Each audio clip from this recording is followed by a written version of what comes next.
Today in the Chokeslam Wrestling Report, we're going to be talking about a little bit of the Jon Moxley situation. Is he really hurt? And is his IWGP belt is in jeopardy? He is scheduled to defend that belt at Dominion next weekend. Also, we're going to be talking about what happened in AEW after the fallout of AEW's Double or Nothing. Also, we're going to be talking about Ethan Page making his way to NXT and the WWE and the TNA team up. We're going to be talking about that and much more on the Chokeslam Wrestling Report. Is the moment we've all been waiting for the thousands in attendance and the millions watching around the world. Ladies and gentlemen, let's get ready to rumble!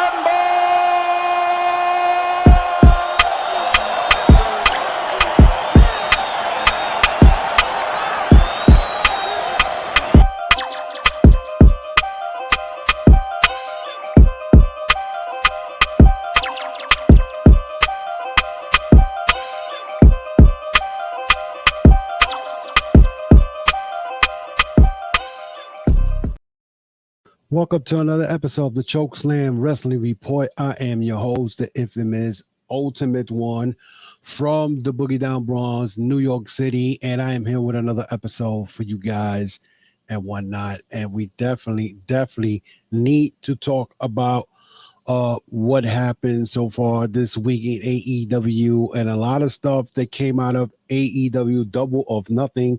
And of course, we're not going to review AEW Double or Nothing, which I could tell you a lot of things that happened during that whole event. They started off with Will Ospreay versus Roderick Strong for the AEW International Championship. We saw Ospreay win that. That was a no-brainer.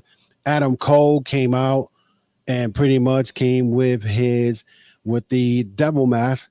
That gave me a clue that MJF was back, and he came back, and a lot of people said that he came back kind of giving honor to Triple H with his look with the leather jacket and the jean cutoff jacket on top of that. And we find out that he is now officially an AEW main roster guy for probably the next 3 to 5 years. He even tattooed himself. I bet on myself with an AEW chip. We saw that and whatnot. So that is very, very interesting. We also saw Juice Robinson return back to the Bullet Club Go. I called this and whatnot. I called this during the trios match. I knew that was going to happen because he's been out for a while. He is back. Also, Serena Deebs and Toni Storm brought down the house in their big title match. Of course, Toni Storm ended up retaining that title. But it looks, there's going to be problems in that camp sooner or later. Brian Keith is part now of the Learning Tree as he helped Chris Jericho beat Hook. I forgot who was the other guy who was involved. Shibata in that match. Moxley ends up beating Takeshita, but he was already hurt. And this is the part where I talk about Moxley's belt in jeopardy, which I will be talking about that in a little bit. Crazy match between Copeland and Malachi Black. We saw Gangrel showed up, something that Adam Copeland, known as Edge in WWE, wanted Gangrel to be part of while he was still in WWE. WWE denied him that, and AEW got him to do that. But Adam Copeland is going to be on the sideline. We're going to be talking about that. Mercedes Moné wins the TBS title, which I do not agree, and I'm going to keep it real because she really didn't beat anyone to get that title match. They win on a storyline that happened in New Japan Pro Wrestling last year when Mercedes Moné broke her ankle against Willow in the tournament for that belt. So they probably ran with that. We also saw Swerve retain the title and whatnot. And Arnica in the arena, cross lines. They had Mr. Darby Allin hanging upside down for a good 5 to 6 minutes in this match. We had people online talking stupidity, talking about, they're doing that with Martha Hart in there. First of all, Darby Allin did not come from the top of the rafter and swung down. That doesn't happen. They just hung his ass upside down and whatnot. And they also, Darby ended up before that setting Jack Perry on fire, which it was a crazy thing. But we're going to talk about the fallout out of this and this week's Double or Nothing, which, not Double or Nothing, I'm sorry, with AEW this week. Of course, the fallout of Double or Nothing. The biggest things that happened during this whole this week was, first of all, the main event. We had a tremendous, and when I mean tremendous, main event where we had I don't even know if you want to call it a battle royal, but they call it the Forbidden Door match, where wrestlers will come out, I think every 2-4 minutes. I can't remember, but we had Mystico, we had Jay White, we had Will Ospreay, we had Shota Umino, we had Hechicero, we had Claudio Castelloni. We had a lot of these guys in that ring fighting for a spot to win a shot at Swerve Strickland's AEW World Title. Now, I don't have a problem with the way the match went. I don't have a problem with Will Ospreay winning. The only problem I have as far as that Will Ospreay situation is you making this match too quick. You booking this match too quick. Swerve Strickland versus Mr. Will Ospreay. They made it too quick. So, but before that match, we saw the Jon Moxley again wrestling Rocky Romero in that in a match where he is hurt. Now, my thing is Jon Moxley going to lose that belt already to Evil? Because New Japan Pro Wrestling, as we all know, New Japan Pro Wrestling usually have their road to whatever event it is, the road to Dominion right now is going on maybe, and usually the world champion is in Japan, either in a tag team match where he's going to wrestle, he's part of a tag team with the contender he's going to face in that event, and Moxley's in the States. Moxley is hurt. Moxley, Takeshita tried to take him out and went out and hurt his shoulder. So pretty much Moxley is hurt. Already Evil and the House of Torture already had attacked Jon Moxley several times since he won that belt. And it looks like he may be losing that belt very soon. Evil already pulled that black spray on the belt, and it has not been clean. The IWGP belt is a prestigious belt, and I think what Evil is doing and New Japan is allowing him to do is to desecrate these titles. First, it was a never open weight title. He desecrated it, turned it all black. Now he did it again at the IWGP belt.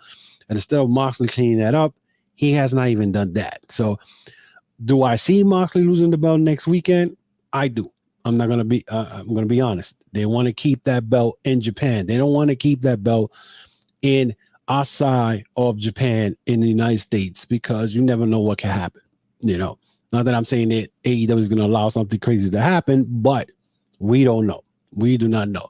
So, but getting back to AEW Dynamite, the Moxley situation, he looked hurt. He had a good match with Rocky Romero. He ends up beating Rocky Romero.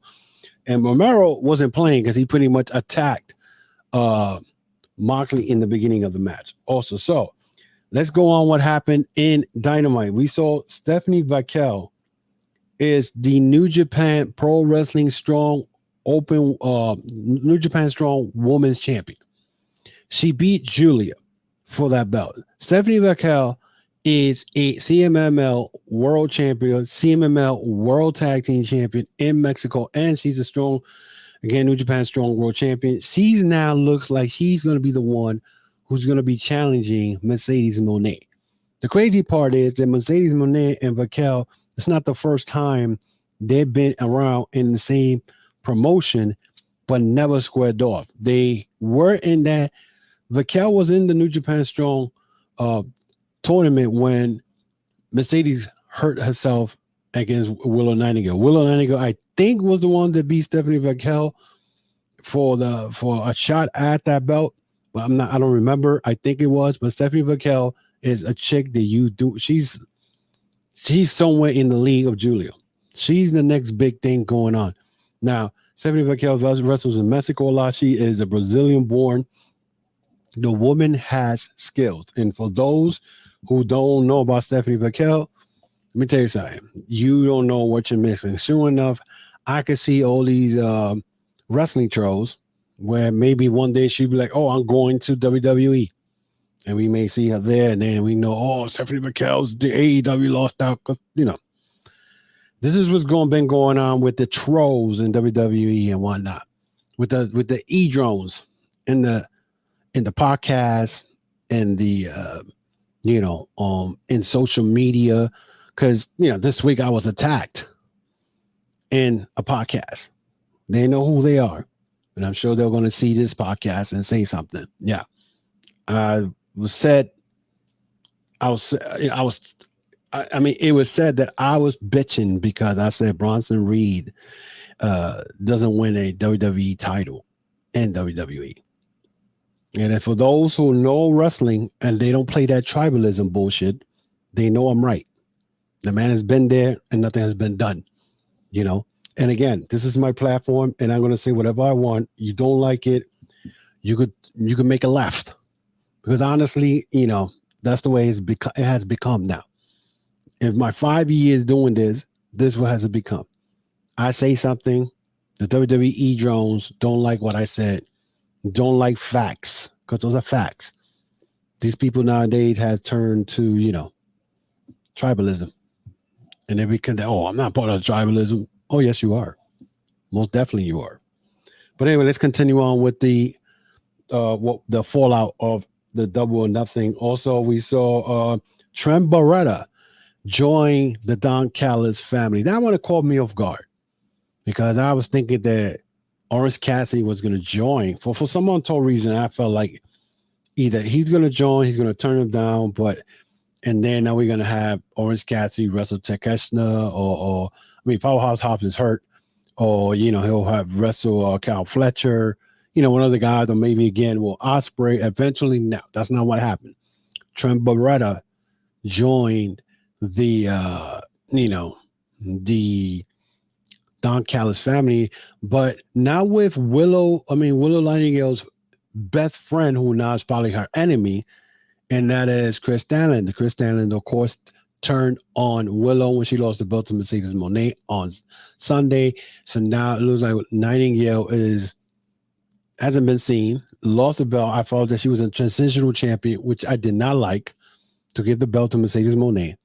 I think she got a bad deal, the end of the stick on that. Transitional champion. And so, Chris Dylander was the one who introduced the new member to Don Callis, and she said, my best friend. And next thing you know, you see Trent Beretta right there. Trent Beretta right there, standing in the corner, ready to beat up Orange Cassidy and beat him up. Now, of course, Orange Cassidy ended up joining the mini Forbidden Door match, which he got pinned by Ospreay. And that's the way it is. The TNT title got vacated. Like I talked about Adam Copeland. Copeland broke his tibia bone on his leg. I guess when he did the elbow drop from the top of the cage and landed on his feet, I knew something was awkward when I saw that, and I'm like, that was not a good move. You could tell he was injured because Gangrel was helping him. He was hobbling back. So now the TNT title is up for grabs. Now it's up in the tournament. But the Young Bucks and the New Elite tried to put that belt on Jack Perry, where until Christopher Daniels came out, pretty much announced himself not the executive vice president, I think, some title. He's a executive VP, whatever. So he announced that there was gonna be a tournament starting with Rampage. And I think it was Pentagon versus Takeshita. That was the start of that. But not until he was about to get jumped by the Elite, here comes the Acclaim. honestly, the Acclaim already to me are played up. Then they're not no longer that group that I was like all into it. So they just lost their lackluster and the whole nine to me. So I don't know what that. And then of course the ending of Dynamite, like I said, the whole Will Ospreay, the whole Will Ospreay versus Swerve Strickland is too quick, too early. The only thing I could see is that um, Ospreay tries to do the Tiger Driver 98, and Mr. Don Callis gets involved and causes Ospreay the title, and then that's where the whole maybe the United Empire may get back again, and now the Will Ospreay will no longer be part of the Don Callis family. So who knows? Anything can happen out of that. So we'll see what happens. And the whole thing with the learning tree thing with Jericho, I don't get where they're going with this now. Samoa Joe and Hook hooking up together. I don't know where that's going. I don't like this whole learning tree shit. I don't. I really don't. With now you got Keith, whatever his name is. What's his name again? Oh my God, I forgot his name. I don't got my notes. Anyway, that whole learning tree is not something that I'm crazy about, to be honest. And it's just it's Brian Keefe, that's his name. Brian Keefe thing. I don't know about that. So anyway, let's go on with WWE right now. WWE this week, of course, looks like they are ready. I don't know who won. I think most likely, I think probably the match between Damian Priest and Drew McIntyre is Clash at the Castle. I think that's what it is. I think it's either next weekend or whenever it is. But I was glad that Gunter won the match, but of course there was controversy in the final match against him and Randy Orton. WWE tried to, cover up they screw up. They asked Triple H that that Randy Orton's shoulders were not pinned, and he came back with some stupidity about the referee's final decision is valid. We all saw that Randy Orton did not get pinned. Now the only thing I could think of is they're probably going to go and push another match between Gunther and Randy Orton, but I think Randy Orton's knee is messed up. I don't know if it's legit or not, but I mean, it's the stupidity when it comes to WWE. The guy did not get pinned, and why is the referee looking dead at him?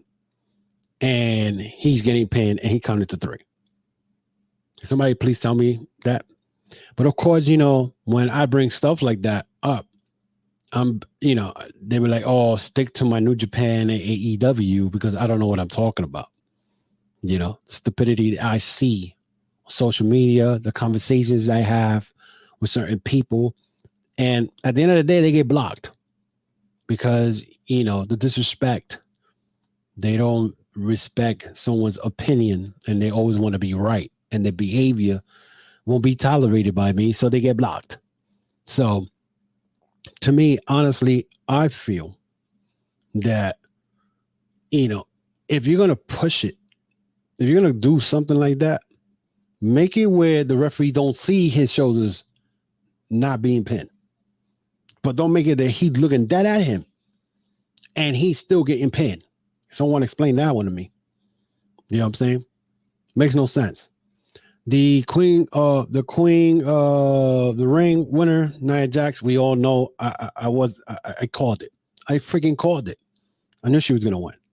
SmackDown needs that strong woman heel. You know what I'm saying?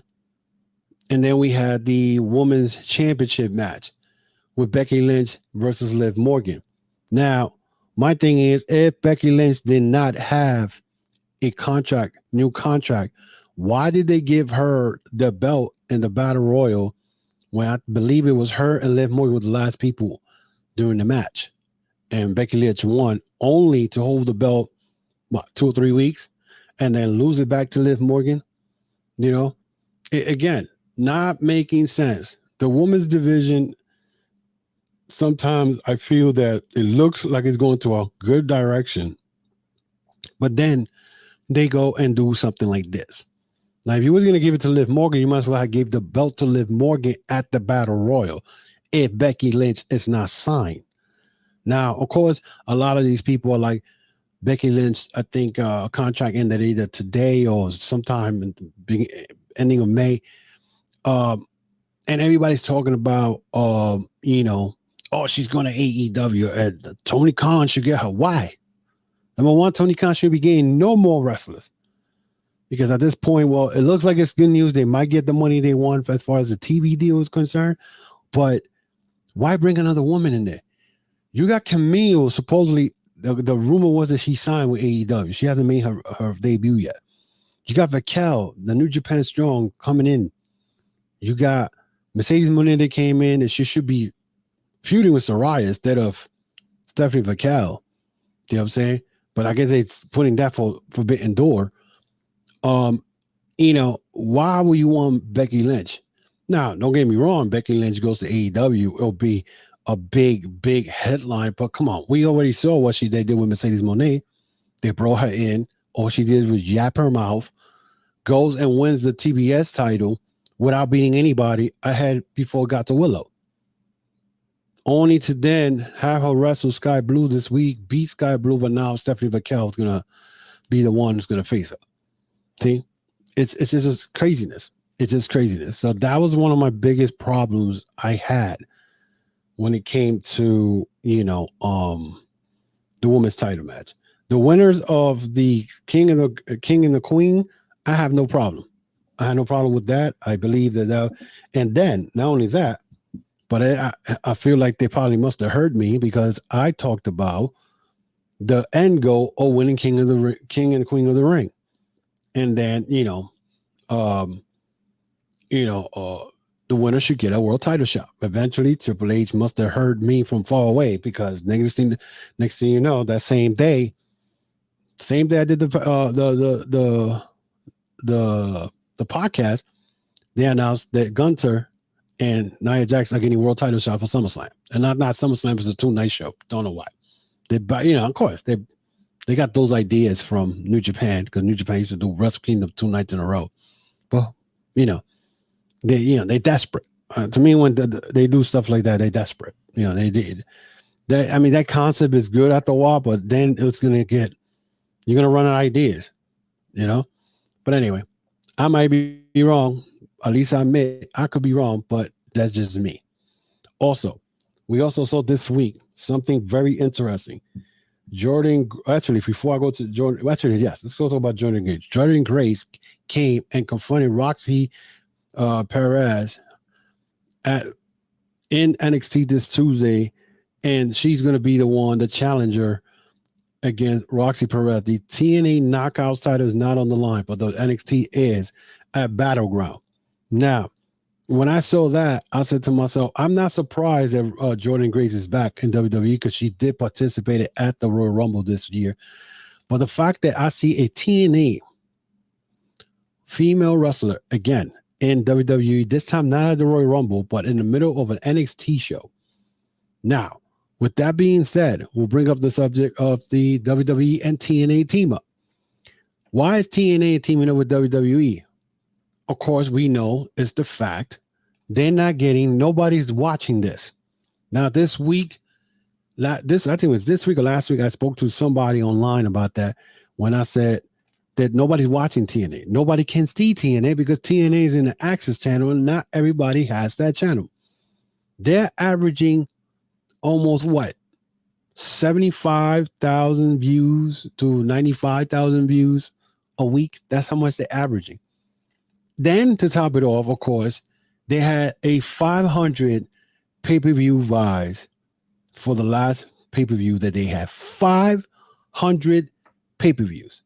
Now, I've been in some podcasts, you know what I'm saying? And sometimes I just go and listen. And when I make a comment about TNA, there's an actual individual that right away was talk shit, and whatnot, and he's from England. I don't care. Again, whoever hears me, I don't care. I'm going to speak about it. He talks so much crap about AEW this, AEW that, but you talk about TNA is a good quality show. Why are they going running to WWE to help them now? Because they have 500 pay-per-view buys, and Scott D'Amore is no longer there. The people who are running TNA right now have no idea what the hell they're doing. As simple as that. They don't know what the hell they're doing and whatnot.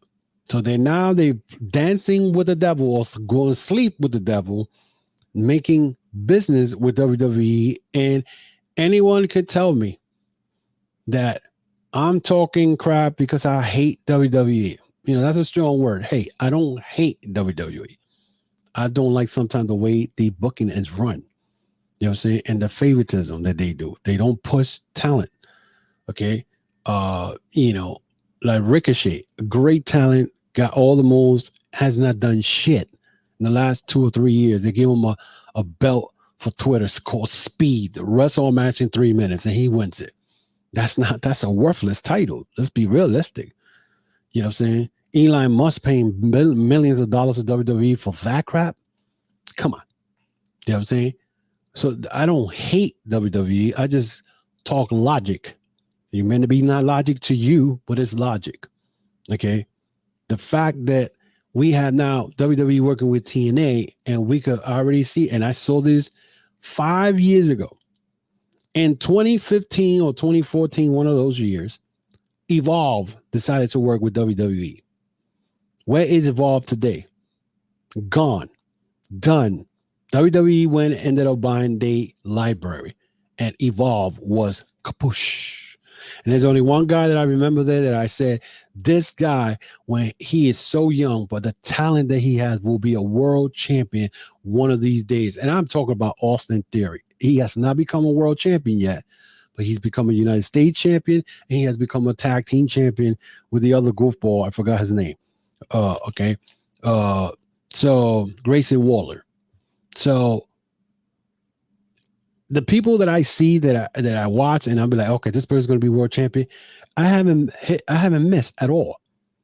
And watching this, Jordan Grace showed up at in NXT, and then seeing that now it looks like now there was some report saying that Jordan Grace is going to put an open challenge in TNA, and most likely maybe WWE is going to send one of the NXT stars to TNA. This, and now everybody's like, oh, look, WWE is working on the Forbidden Door. The only reason they're doing Forbidden Door now was because AEW started it. It's the truth. And you can say whatever you want. The bottom line is, who started the Forbidden Door?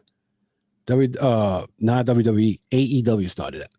And they see them working with other promotions. Now they want to try to do, they're trying to work with All Japan Pro Wrestling. All Japan Pro Wrestling is, all you're going to do is going to try to buy them too, because All Japan Pro Wrestling is in their deathbed. And they've been around for years. They're in their deathbed. Okay. Noah is hanging around, but they still working with New Japan Pro Wrestling from time to time. So we know what's going on here. It's just a matter of time before WWE goes and turns around and buys TNA. I can see it happening because Anthem is losing money. They cannot be. You can't tell me that they're making money with TNA. They're not. They're not making no money. They let Scott D'Amore go. When Sue and Scott D'Amore wanted to turn it back to TNA, they fired them. And then the report came: 500 pay-per-view buys in their last pay-per-view. So explain that one to me, please. Okay. Also, we saw Mr. Ethan Page showed up at NXT. Now, we all knew Ethan Page is going to be going to WWE, most likely be NXT, because AEW dropped the ball on him. Definitely, they dropped the ball on him. But instead of them creating a story with him, instead they threw him in with the Trick Williams situation that's been happening for weeks, him getting attacked constantly. Now, all of a sudden, now it's Ethan Page, the one who's been attacking Trick Williams. And this is the part where I get upset or get annoyed with wrestling trolls. They talk so much crap about, oh, AEW does not have storyline. They don't create storyline. That Trick Williams NXT storyline, you had no time. You had Ethan Page planned in that whole situation. Never. All of a sudden now it's Ethan Page. Now, don't get me wrong. NXT having Ethan Pages there, that's a big acquisition. Because he's going to all go to the main roster, and I'm sure he's going to do very well. You know what I'm saying? But it's noticing that all these guys at one point are Cody Rhodes friends are going to WWE. Now, I don't have a problem with that. If AEW is not using them, then go to WWE. You know what I'm saying? But it's just nonsense. It's just nonsense when you try to go and you try to undermine people's, mindset, or trying to insult people's intelligence. You're going to tell me that Ethan Page was already planned for this Trick Williams storyline? No, they just threw him in there. And you don't have to like what I'm saying, but it's common sense. That's lazy booking. That's the way I call it. Lazy booking. It's the same thing with when Rhea Ripley lost a title. They could have done a tournament, but no, they couldn't do a tournament because they were going to do the King and the Queen tournament. Okay, fine, you do that, whatever, and then do a 4-way between 4 top contenders for that world title. Not no damn battle royal. It makes no sense. Makes no sense. Look at AEW right now. Hey, Adam Copeland's hurt. What are they doing? They're doing a little tournament. Get it done. Boom. The winner goes to Forbidden Door, and they can face each other. What is so hard? What is so hard? It's not that hard. It's not. So that is it for me today, guys. That is it for me today. I want to thank those who continue to follow me and those who appreciate the work that I put here. And again, guys, you want to follow me on social media, Facebook, Instagram, and the X, formerly known as Twitter. You can follow me there, the Chokeslam Wrestling Report. Also, you can find my podcast store, tcwr.veryinkpressive.com. That's tcwr.veryinkpressive.com. So that you can find me there. Also, check out my TikTok, the Chokeslam Wrestling, and you see little clips I have there so you can enjoy yourself with them. But before I leave again, you guys out there, my detractors, those who don't agree with what I say, all I can tell you, bro, is that your true colors shows. And those who claim they support me and they do whatever and then turn around and talk crap behind me, it's all good, bro. I'm not going to go back and forth with you because I'll be wasting my time, my breath, whatever. Regardless, if you have, you have all these other podcasters that you work with that you are, networking, that is fine. Nobody wants to network with me. I'm not going to cry. I'm not going to worry about it. I'm going to do what I got to do to expand the brand. And those who support me, they know that they're going to get good quality podcasts and the truth here. I'm not going to do no tribalism. I'm not going to do no favoritism.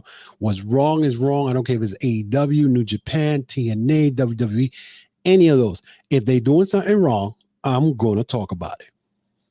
If you don't like it, keep it moving. That's it. You don't have to come to my channel. You don't. Just turn it off. Keep it moving. Simple as that. I'm not going to get here and start cursing at you, making a fool of myself. It's not happening. So that is it for me today, guys. So with that, I hope you enjoy the show. I hope you enjoy the video. Let me know what you think about all this stuff going on with the Moxley belt. Is he going to lose that belt next weekend? And the IWGP and the Dominion show against Evil. The Trent, what do you think about Trent joining Don Callis? Is that making that group getting better? What do you think about the Will Ospreay against Swerve? Is it too soon and whatnot?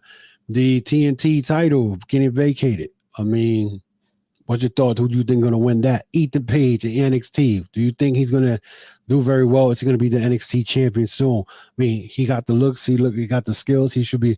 And what do you think about the WWE and TNA team up? Do you think the WWE is going to end up buying TNA in the long run. Let me know what you think, and I will appreciate it. Leave your comments on the bottom, and whatnot. Support the podcast. Again, hit that thumbs up, subscribe to the channel, and I hope you guys enjoyed it. Until then, I'll see you guys next week.